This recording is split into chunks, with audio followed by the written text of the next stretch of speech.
mơ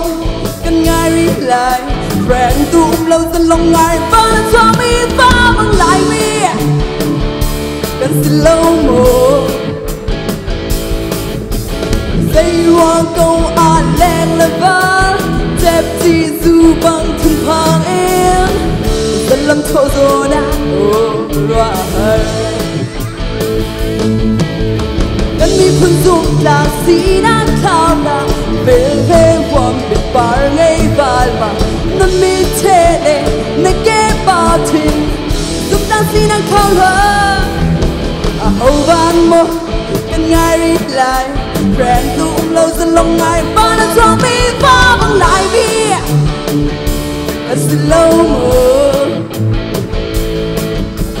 dây hoa câu an len là va đẹp chỉ dù bằng thân khang yên dần lâm thô rồi đã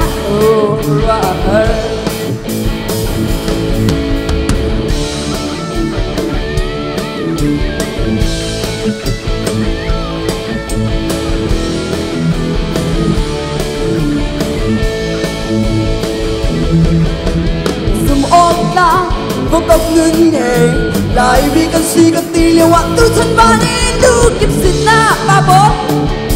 loạn thân mang về đem dân tê thân ân y dúa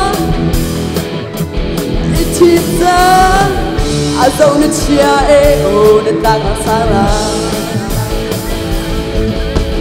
cần mi phương dùng ta chỉ đã khao là về lễ hoàng biệt bar ngay vào mà nằm mi thế này này kế bao tình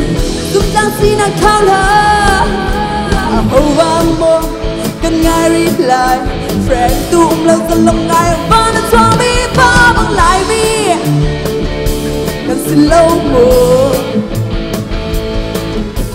dây hoa câu an len là va đẹp chỉ dù bằng thịt thơ in dần lâm thô rồi đã